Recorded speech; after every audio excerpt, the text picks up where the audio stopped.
Hello everyone and welcome back. My name is Mr. Koval, and in this video I'm going to go over equation stoichiometry focusing on mass to mass conversions, and I'm going to go over a second problem for you. So just to recap, we got to use our mole ratio, and whenever you're doing stoichiometry, whatever unit you're given, the goal is to get that unit to moles. If you're already at moles, then you can use the mole ratio from the given substances to convert from moles of one substance to moles of the other substance.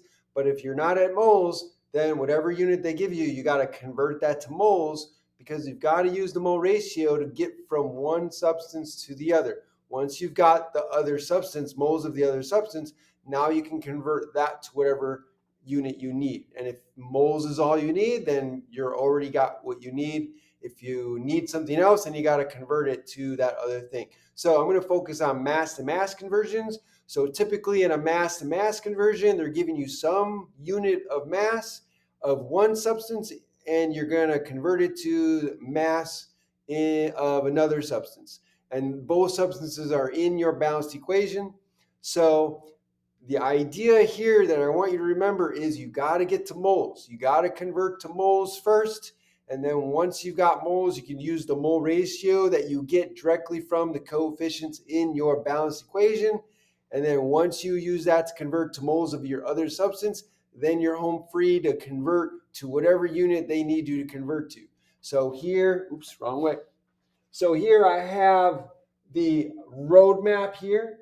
So this is your main highway where you're going from grams of one substance to moles of that substance using the molar mass.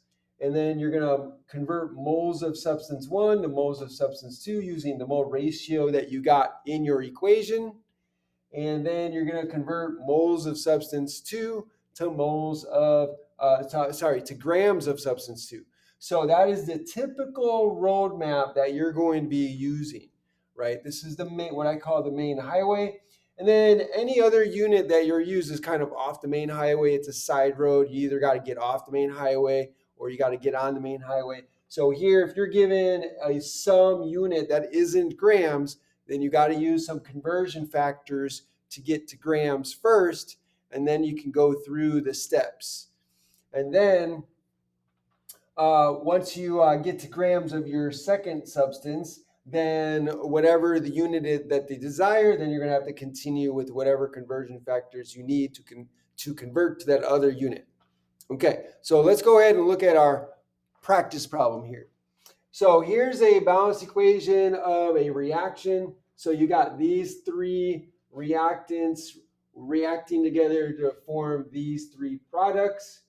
And the question is, how many grams of water, H2O, will form when you have 362.47 grams of C2Cl4 being made, right? So you've got two products. You're comparing two products. I am making this many grams of this product, and I want to know, well, how many grams of water is going to form from along with that product. So I need to convert the number of grams of this product to the number of grams of water, which is a different product. So let's go ahead and start this. So notice they're giving me grams. So I'm on the highway. I'm on the main highway already. I don't need to convert some other unit to grams. They're giving me grams. So again, the first thing I'm thinking of, I need to get to moles. Here it's one step. I'm just going to use the molar mass to convert from grams to moles. And we should know that because molar mass is a relationship between grams and moles. It's the number of grams for 1 mole of your substance. So this should be like second nature to you, right? So you're going to convert grams to moles, and then we're going to go from there. So let's start with what we're given.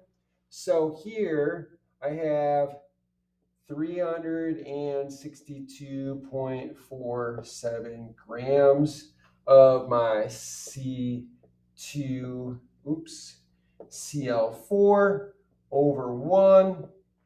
Now I'm going to start to use the conversion factors.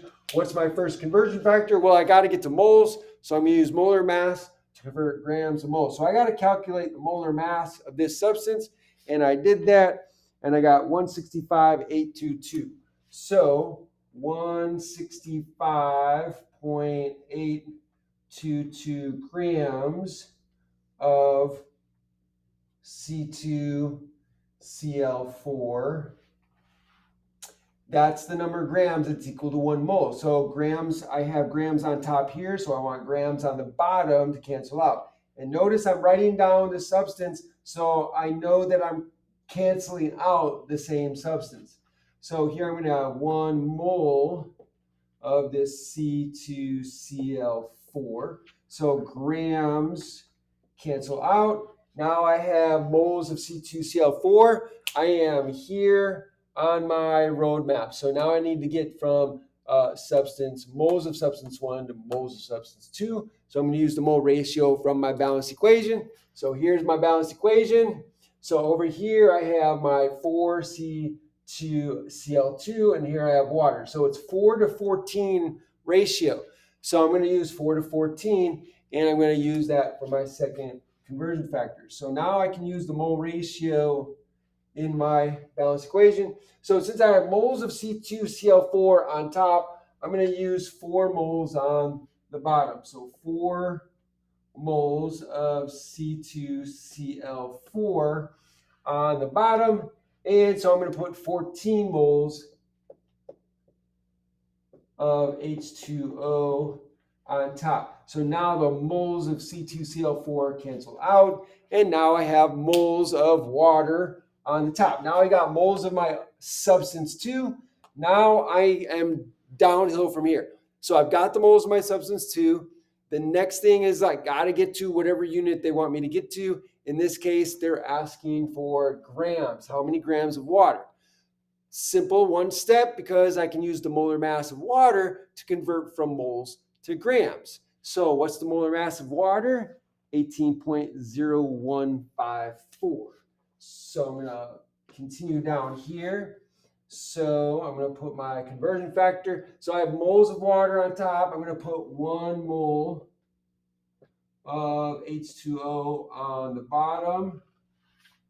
Let me fix this better. And 1 mole of H2O is equal to 18.018 or 154. So 18.0. So that's 18.0154 grams of water. So the moles of water cancel out with moles of water. Now I have grams of water, which is what they're asking for. So I'm done. So at this point, all I need to do is multiply across the top and divide by everything on the bottom.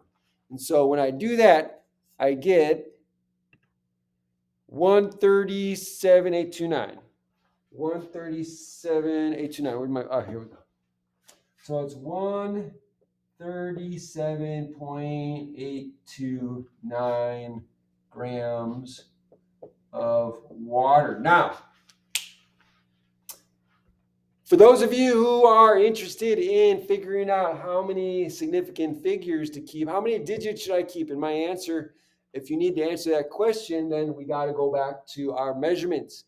And so remember that the rule for multiplication and division is that the answer should have the same number of significant figures as the least number of sig figs in your measurements that you multiplied and divided.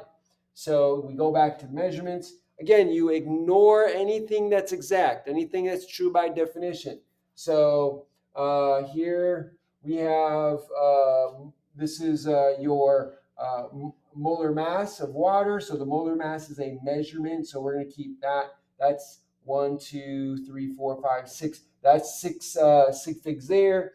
The 4 to 14, that's a ratio of number of moles. So that's an exact relationship. So that we're not going to count that.